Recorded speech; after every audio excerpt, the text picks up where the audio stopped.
The Techida Correctional Institution in Fond du Lac, Wisconsin. Home to more than 600 female felons, including one-time high school study hall monitor, Diane Borchardt.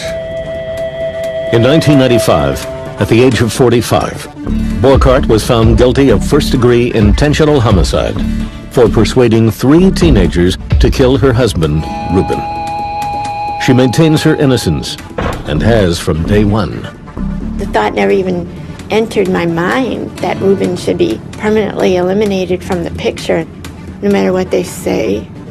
That was not in my train of thought whatsoever. I never contemplated that. Borchardt blames police, prosecutors, and even her own family for painting a distorted picture of her. She says she never got the chance to tell her side of the story.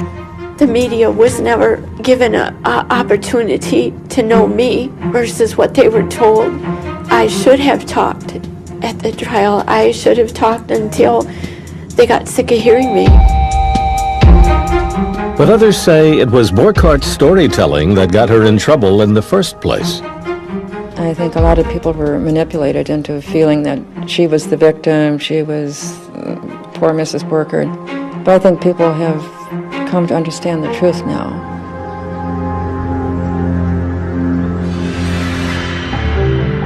Jefferson, Wisconsin, April 3rd, 1994. It was just before dawn on Easter Sunday when a desperate call came into the county sheriff's office. Sheriff's Department 911. Someone just shot my dad. Where did this happen? On Bearcoat Road. There's blood all over. Okay, what is your name? Chuck Borchardt. Okay, Chuck, is he breathing at this time? Yeah, he's yelling that they got us really bad. Okay. A few minutes later, police arrived at the house. There, 16-year-old Chuck Borchardt led police to his father, Reuben, who had been shot twice in the chest. I was like freaking out. I didn't know what to do. They pulled me away from my dad and took me into the other room and asked me what was going on. Chuck told police that around 3:35 a.m., he'd been startled awake by a strange sound. I heard a loud noise and I woke up and looked around my room. I didn't see nothing, so I kind of drifted back off to sleep. Moments later, Chuck said he heard another sound, this time much different. I heard something like a cow mooing, or kind of like cow was hurt or something. And I realized that something wasn't right in the house, that it was someone who was in pain or something was going on. He got out of bed and headed down the hallway from his bedroom, and the first thing he saw was the phone in the kitchen. The cord was disconnected from the receiver. After that, I knew something was really wrong. You know, why would the phone be laying on the ground off the hook? So then I yelled downstairs and I go, "Dad, are you down there?" So he went down a few steps and looked around the corner and saw his dad in the chair, laying crossways in the chair, and he had blood all over him. I could see blood on his chest and everything, and asked him if he was okay. He's like, "Don't worry about it, just go call 911. What's that do? Get some towels and try to compress the wounds and try to keep him calm. That's the main thing, so he doesn't go into shock. They are dead. Okay, I think he was in shock already. Okay. Though badly wounded, Reuben Borchardt was still alert enough to give police a crucial detail. There were 2 attackers, he said, neither of whom he recognized. 355. The 40-year-old cabinet maker was then rushed off to a local hospital, where family members were told he would be life-flighted to nearby Madison. They told us that we could see him if we went up to Madison, so we got in the vehicle right away and drove up to Madison, only to get there for them to say that he never made it to Madison. So. The nurse came in and told us that Dad passed away, and Brooke and Aunt Barb just lost it. They started crying and everything. I really didn't cry, I was just in shock.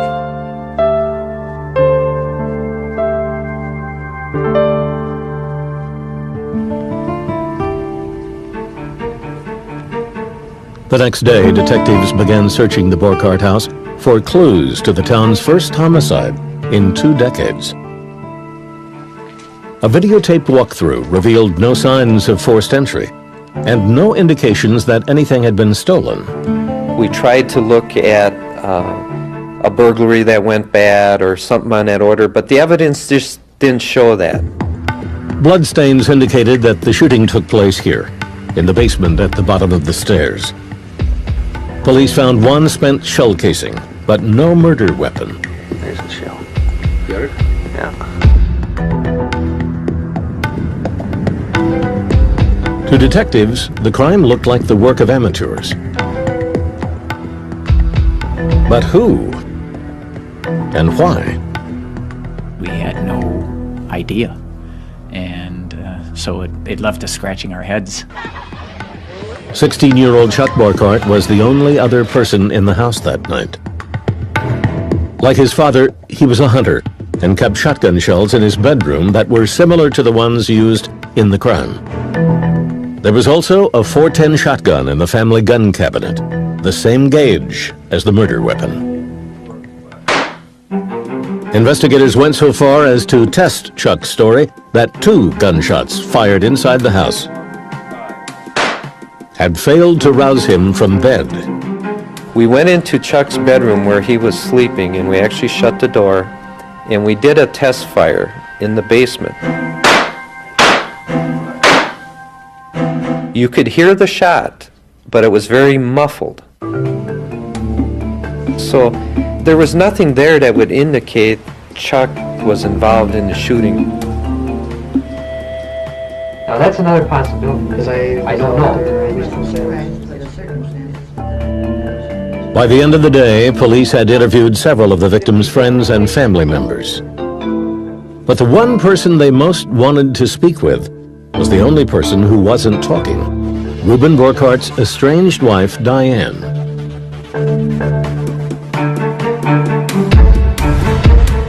After 14 years of marriage, the Borkarts were in the midst of a bitter divorce. Police had been called out to the house on several occasions, and just the day before the murder, the couple had gotten into their most violent argument yet. She threw a holy fit and started hitting him and gave him a bloody lip, and he grabbed her arms and held her. As soon as that happened, she went right to the police station and said that my dad was beating her up. It was decided at that point that maybe she should not go back home for that Saturday. The 45-year-old appeared to have an airtight alibi. She had spent the night in Tomahawk, Wisconsin, a 3-hour drive north, at the home of Reuben's first wife's parents. But police began to grow suspicious when she failed to show up as promised for an interview that afternoon. Instead, they heard from her lawyer. When she does not talk with us, it centers our investigation a little more her way, especially when we have no other direction to go. In time, Diane Borkart's actions would make her the sole focus of police attention and leave authorities wondering if this mild-mannered mother had orchestrated a conspiracy to kill.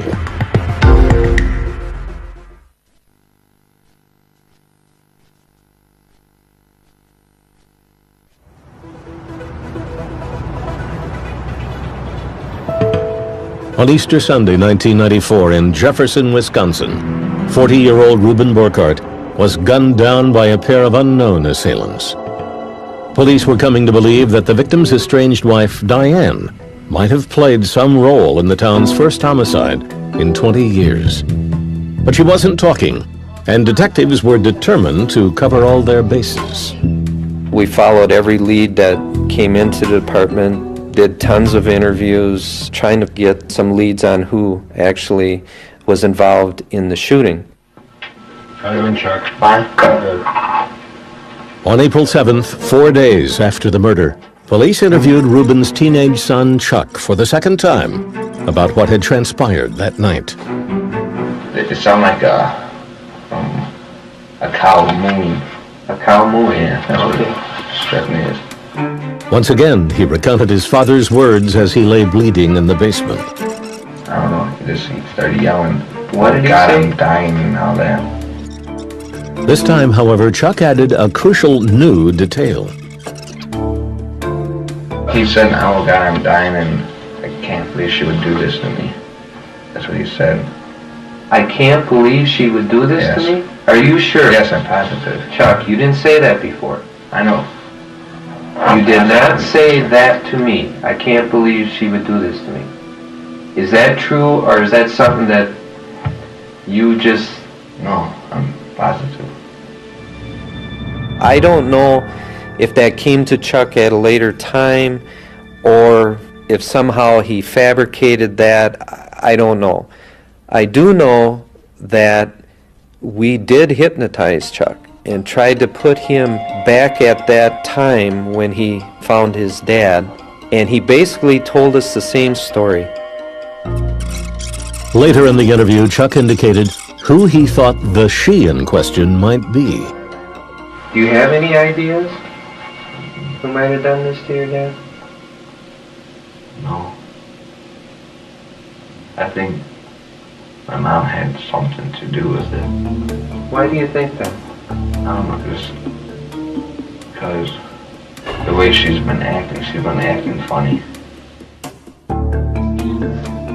To police, Chuck's statement seemed to support their growing suspicions that Diane Burkhart was somehow behind her husband's murder. Every time we tried to go a different direction, we always ended up back at Diane. Always. Now the challenge for authorities became proving just how such an unlikely suspect could have arranged such a shocking crime.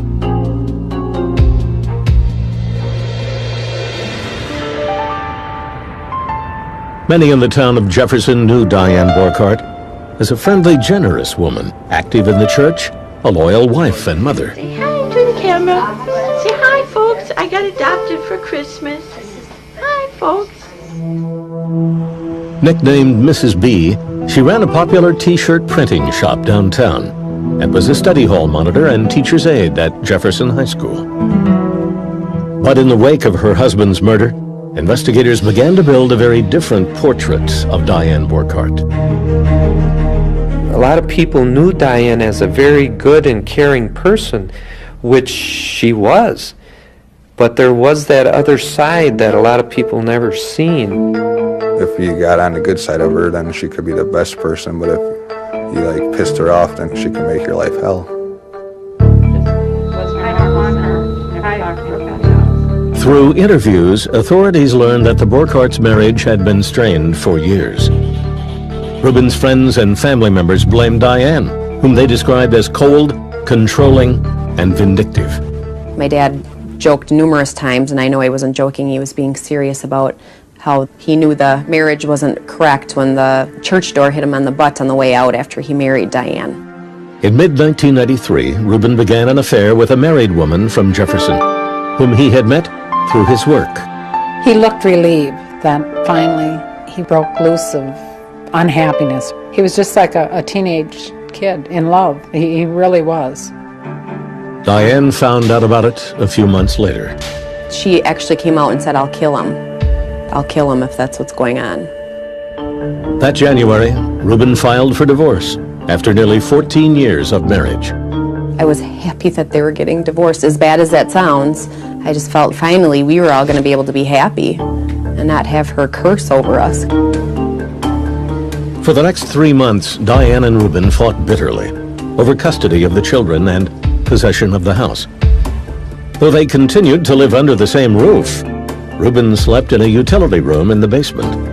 All the while, according to several people, he was growing increasingly fearful of Diane. Ruben had told a number of people he thought that she was going to stab him in his sleep.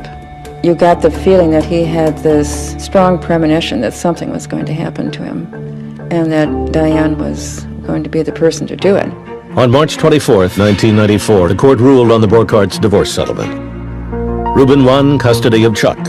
He also got to keep the house, which sat on 20 acres, along with other assets valued at nearly $300,000. Afterwards, however, his reaction was anything but joyous. I said, "How did it go?" And he said, "It went good." He said everything, and then he started crying, and he said, "I want her to just have everything because I know she's going to do something." Less than 2 weeks later, Reuben Borchardt was murdered.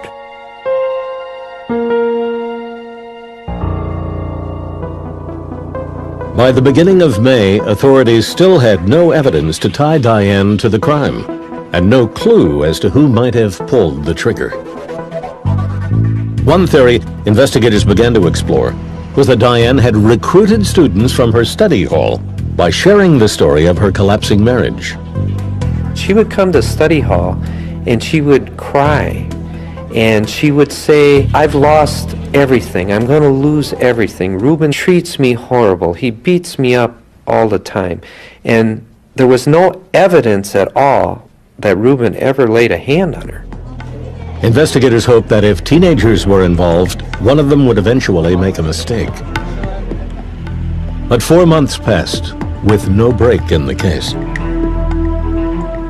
Then, on the morning of September 6th, Detective Larry Lee got a call from someone claiming to know who killed Reuben Borchardt. He said, "Well, I know there were 3 people involved, that they went into the house. 2 of them went downstairs to shoot Reuben, the other one unhooked the phone." That immediately caught my attention because there was no information out at that time that the phone was unhooked. Detectives interviewed the caller the next day. He told them that the murder of Reuben Borchardt had been carried out by 3 local teenagers. One of them, police would learn, was a high school sophomore named Douglas Vest, who happened to be a student in Diane Borchardt's study hall. The other 2 were 15-year-old Michael Maldonado, a cousin of Vest's, and 16-year-old Josh Yankee, another Jefferson High School sophomore. On the evening of September 28th, police brought Doug Vest in for questioning. I could hear some very weak denials from Doug. He had said a number of things that would indicate he was definitely involved. We just needed to know the whole story. But Doug wouldn't quite go that far. So Detective Lee confronted him with details of the alleged murder plot. I had mentioned that I knew he was involved with Mike Maldonado and that he was promised $20,000 in cash, some cars, and some diamond rings. Doug was looking down at that time, and all of a sudden he kind of looked up and said, "How did you find out about the rings?" And that was pretty much it. They asked Douglas Vest directly, and he finally came right out and said that he did it, and he did it for Mrs. B. In October 1994, in Jefferson, Wisconsin, Ann Borchardt was arraigned on charges of first-degree intentional homicide. Prosecutors accused the 45-year-old of conspiring with 3 local teenagers to kill her husband, Reuben. We had thought for some time that this was a possible scenario, but since there's multiple persons involved, it's hard to break that conspiracy. The motive, they claimed, was a mix of vengeance and desperation, the result of a bitter divorce and Reuben's infidelity. From the start, however, Borchardt maintained her innocence. She claimed then, as she does now, she had no reason to want her husband dead. I wasn't enraged with Reuben for what he had done. I wasn't out to get even or take him out of the picture. There was no point in it. In an exclusive interview with American Justice, Borchardt offered her own version of the story. A tale of a misguided marriage and a murder she says she had nothing to do with. Diane Borchardt was born Diane Pfister on August 3rd, 1949. From the beginning, Diane says, she always had an independent streak. To be tied to one place was not my idea of life. My idea of life was to be like somebody in charge of National Geographic, and I went everywhere in the world. That'd probably fit me better. I like to see things. After graduating from high school in 1967, Diane told her father that she wanted to join the military. He refused to let her go, so she rebelled by running off and getting married. It was okay marriage, but I was way too immature. He was older, and it was time to have children, and I'm like, oh no, I'm not even ready for that. So, being the independent person, I just left. For the next several years, Diane moved around the country, never staying in one place very long. By 1979, the 29-year-old had settled in Jefferson, Wisconsin, where she took a job as an office clerk in a local lumber mill. It was there that she met a 25-year-old carpenter and cabinet maker named Reuben Borchardt. Unlike Diane, Reuben spent his whole life in one place, Jefferson, the third of 4 kids. He was the quiet one of the bunch. I don't think he ever did anything wrong. You know, he was just a nice boy. During his senior year at Jefferson High School, Reuben met and fell in love with a junior named Susan Menthe. 3 years later, they were married. Everybody said they were a fun-loving couple, had lots of friends, and just liked to have a good time. The couple had 2 children, Brooke and Chuck. They lived on 20 acres of land next to a nature preserve in a house Reuben built himself. It was really nice and quiet out there. He loved his hunting and his fishing and all the outdoors type sports, so it was a perfect place where we lived. We were right in the middle of all the nature. But on a cold February morning in 1979, everything changed. Susan Borchardt was killed in a car accident in front of their home. You know, he lost his dream of a family with Susan. It was just a tragedy.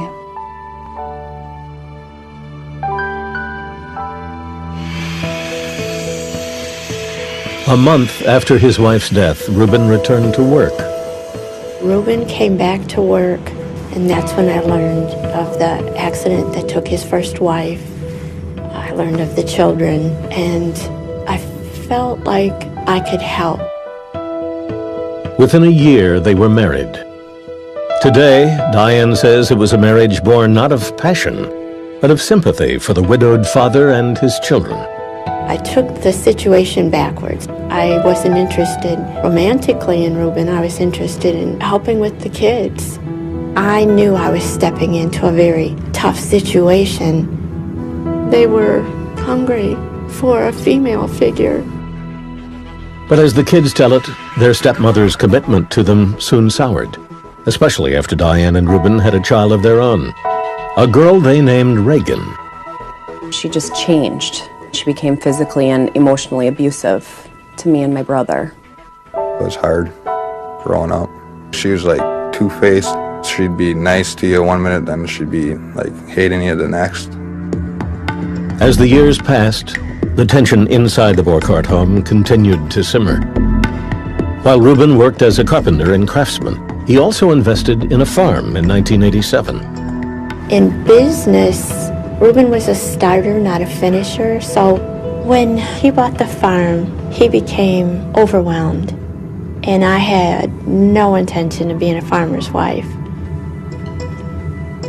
All the while, Diane maintains she was the one holding the household together. His vacations became longer. He would be gone out west for a month, and I'd be with 2 businesses, a farm, 3 children, and our house. I'd be like, Reuben, I'm tired. You know, this isn't gonna work. They were just fighting all the time, so it's hard. It was mostly verbal abuse. They never really got into a physical fight. It was more like calling each other names and stuff like that. Finally, in the winter of 1993, Diane learned her husband was having an affair. It's probably the only time in my life that I reacted. And I came right up off the bed and I socked him in the mouth, right in the jaw. Reuben told Diane he was going to marry his mistress and that she would move into their home after Diane moved out.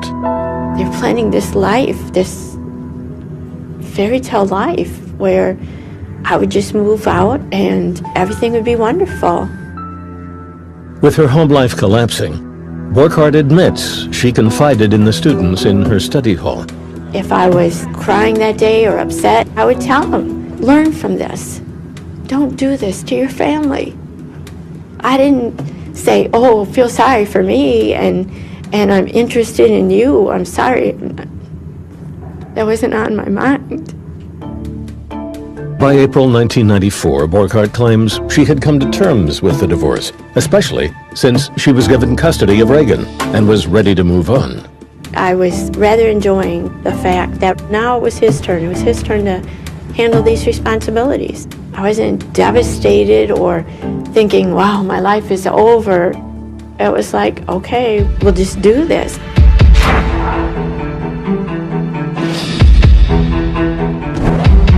Then came April 3rd, and the phone call saying that Reuben had been shot.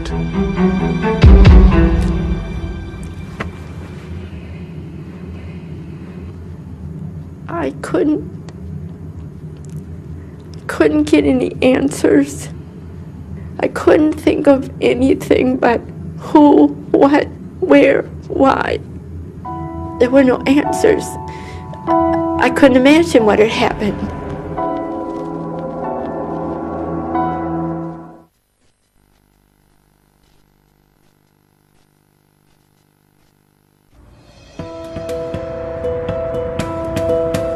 The news sent shockwaves through town. 3 teenagers implicated in a murder hired guns for their teacher, Diane Borchardt.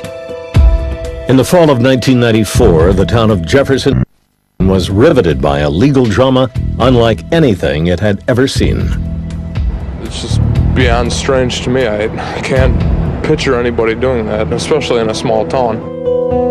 A preliminary hearing for Diane Borchardt was held on October 17th. Emotions ran high. Family and friends of Reuben Borchardt, including his mother and daughters, wept. While at defense table, the murder victim's estranged wife was twitching and shaking uncontrollably, leading some courtroom observers to speculate that an insanity defense may be forthcoming. During the hearing, prosecutors laid out their version of the events leading up to the Easter Sunday shooting of Reuben Borchardt. The defendant, they said, had worked for months to manipulate sympathetic students into carrying out a murder plot. She would come to them crying about the divorce settlement and what a rat Reuben was, and she wasn't going to get anything, and so they became involved in her divorce almost. Authorities believe that Doug Vest, a troubled 16-year-old, was an easy mark. Doug thought that she was really getting the screws. In his signed confession, Vest told police that he recruited a classmate, Josh Yankee, and his own cousin, 15-year-old Michael Maldonado, to carry out the crime. Their payment, $600 up front, and a promise of $20,000 once the deed was done. Sometime after 3 a.m. on April 3rd, prosecutors said the 3 teenagers headed out to the Borchardt house on Bear Hole Road. They were dressed in hooded sweatshirts and armed with a single-barreled sawed-off .410 shotgun. Outside the house, Vest and Yankee got cold feet and were ready to back out. But Maldonado grabbed the gun and headed toward an unlocked door in the garage. The other 2 followed. Maldonado was the one that really kept the momentum going when they got out there, and maybe would have turned around and left, except for Maldonado that said, let's go. Once inside, Josh Yankee disconnected the phone. Moments later, however, he panicked and ran back out to the car. The other 2 continued toward the basement, where, according to Doug Vest, Diane had said her husband would be sleeping. On the stairway, they encountered Reuben Borchardt. Prosecutors said it was Maldonado who pulled the trigger. The shot hit Reuben in the chest, sending him sprawling backwards into the wall. They reloaded, and it looks like Reuben got up from his first shot, started heading up the steps, got to the first platform, and they shot him again.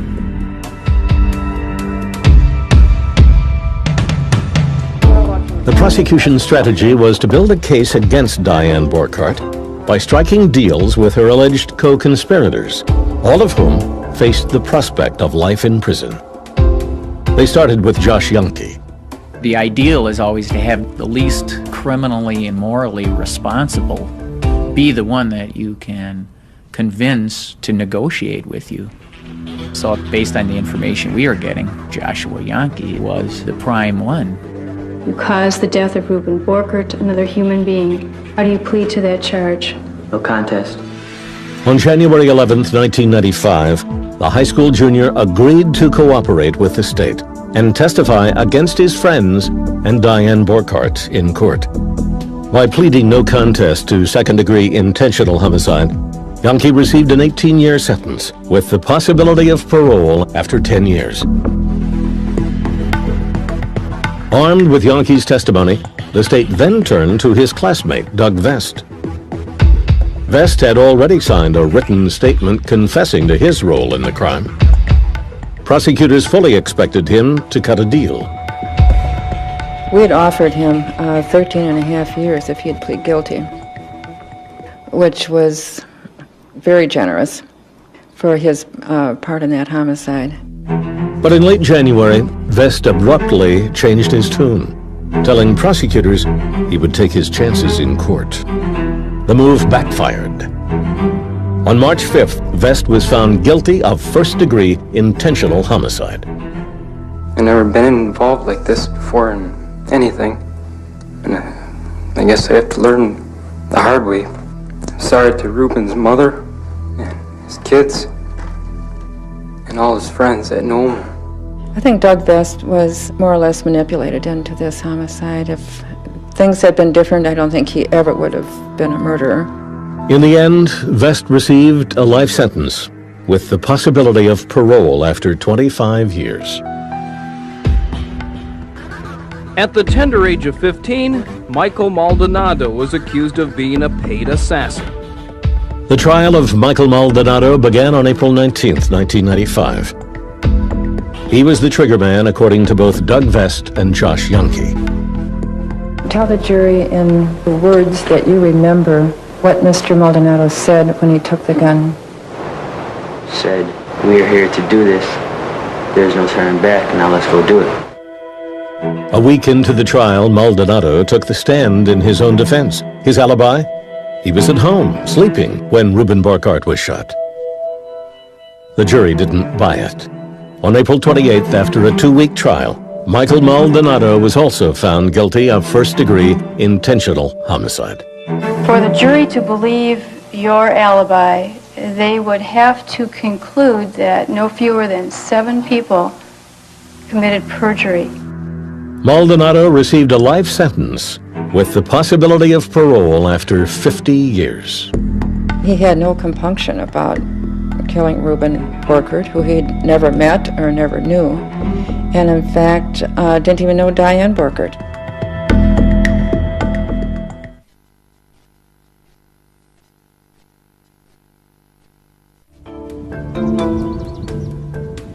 By May 1995, more than a year had passed since the Easter Sunday shooting of Ruben Burkhart in Jefferson, Wisconsin.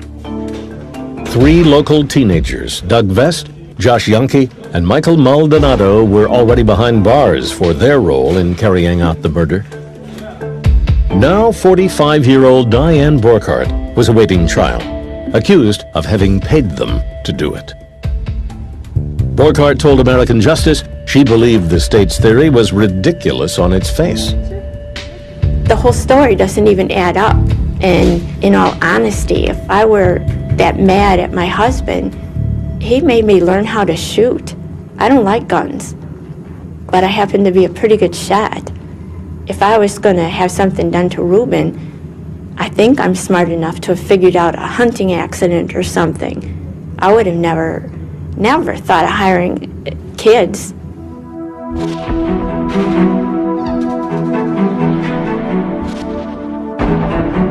Claiming she was naive about the system, Burkhart says she herself became the target of a conspiracy, a corrupt effort by police and prosecutors to pin the murder on her.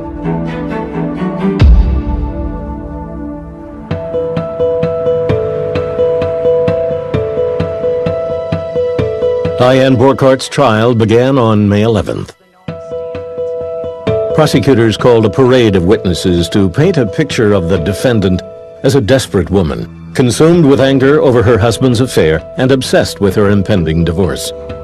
With an emotional stepmother looking on, Brooke Burkhart told of a bad marriage that took a turn for the worse in the months before the killing. They were always arguing and fighting. They didn't have a happy marriage. Back in November, she had told me that she wanted to see him dead. And again in, I think it was January, she told me that if she couldn't have him, that nobody would. She was portrayed as being a very angry person. And you could just see the anger on her face, just watching her reactions and how she handled things that were said. Prosecutors argued that sometime in January of 1994, Borchardt began soliciting students to kill her husband. Among them, they said, was a 15-year-old sophomore named Tim Quintero.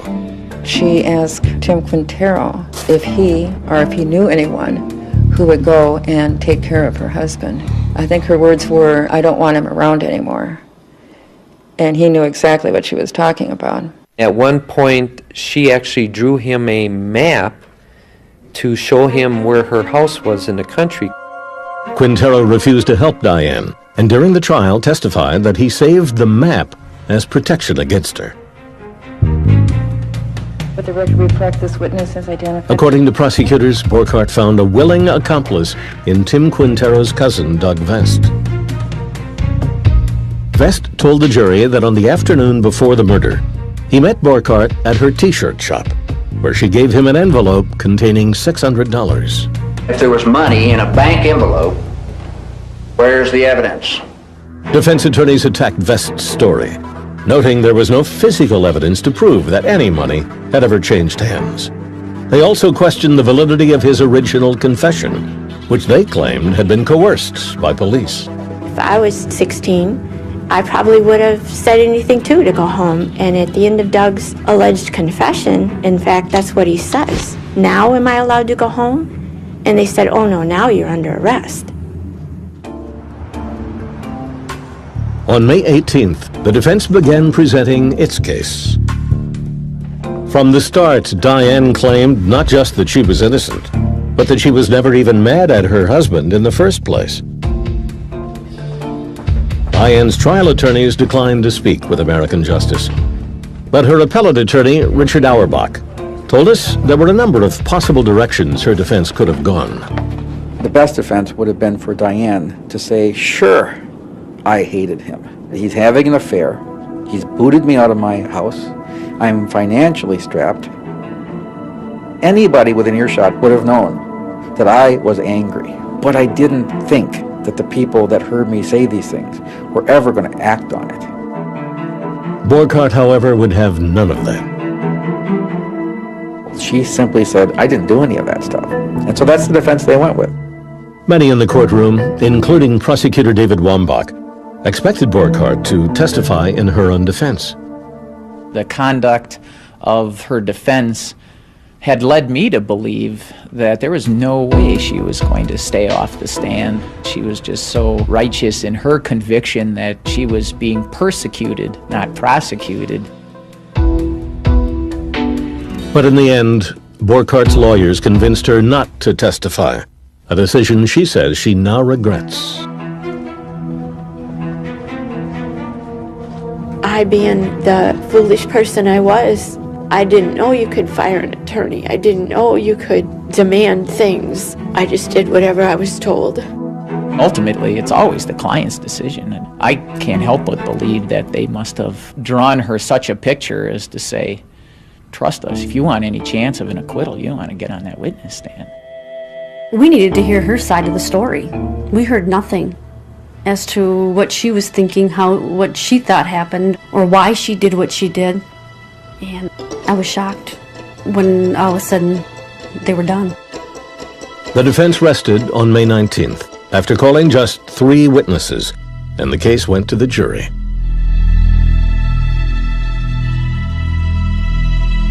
They returned with their verdict the next day. Walking into the courtroom to learn her fate, Diane Borchardt carried the tension and emotion felt by everyone in the courtroom. They handed the papers over, and you could just feel every eye in that courtroom was on us. Did the defendant unequivocally hire Douglas E. Vest? The jury's answer is yes.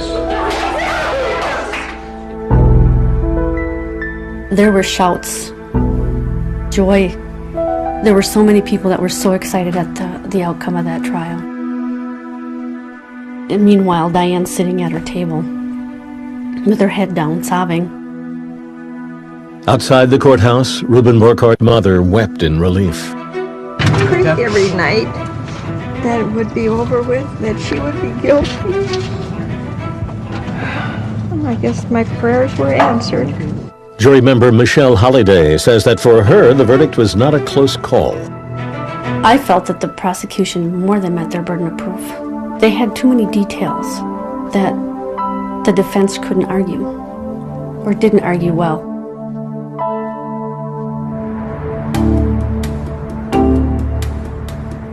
On August 1st, 1995, Diane Borkart was sentenced to life in prison. It was the final act in a year-long drama that left a father dead, 3 teenage lives destroyed, and a family perhaps forever divided. I still have a lot of mixed emotions. Obviously, she was my mother and I loved her, but at the same time, the way she treated us and what she did to my father, I felt that justice was served. I'm sorry for them. I know they think